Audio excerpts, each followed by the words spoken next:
guddi hoosaadka dabagalka iyo ilaalinta hantida qaranka ee golaha wakiilada Somaliland ayaa waxay maanta u yeedheen hanti dhowraha guud ee qaranka Somaliland Axmed Yuusuf Dirir. kulankaasi oo saacado kooban qaatay oo warbaahintu dibadjoog ka ahaayeen ayaa markii uu soo dhamaaday waxa warfidyaanka uga warbixiyay gudoomiyaha guddi hoosaadka ilaalinta iyo dabagalka hantida qaranka ee golaha wakiilada Somaliland Xildhibaan Siciid Maxamed Siraadle.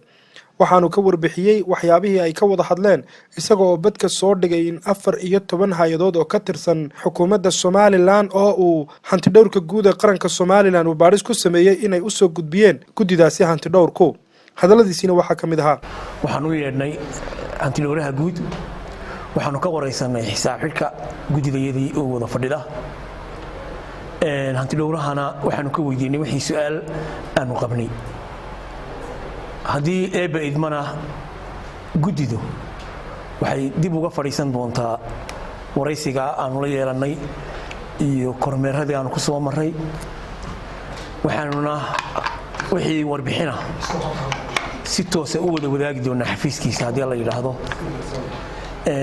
si guud hanti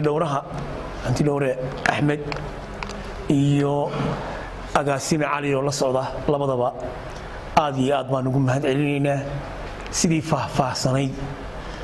ee furfurayd ee ay dhammaan nooga jawaabeen su'aalihii aan weydiinay wixii ra'yi nooga muuqdayna warbixintayda dambe ayuu ku soo bixi doonaa iminka document-kan aan hayo kana sido 14 goobood oo ka mid ah maamulka dalka ayaa hanti dhowrku galay oo xisaabahooda baaris ku sameeyay waa kuwa documentski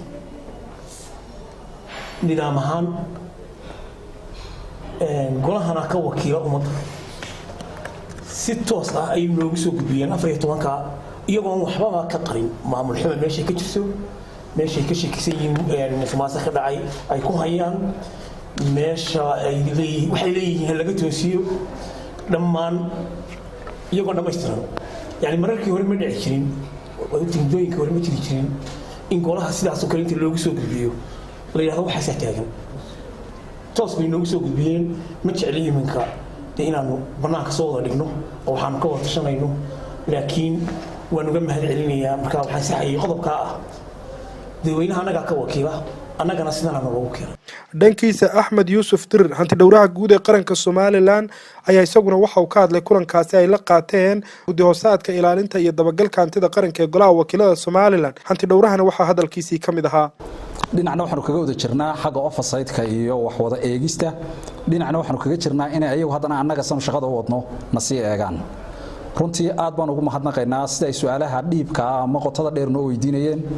annana xogta dhabtaanu hayno ugu sheegaynay san ugu soo bandhigaynay baahiyahaanu qabno maanta ee xafiisku qabo si hor ugu sii socdo way markasta baahida marka la daboolo shaqada xafiiskuna xawli bay yeelanaysaa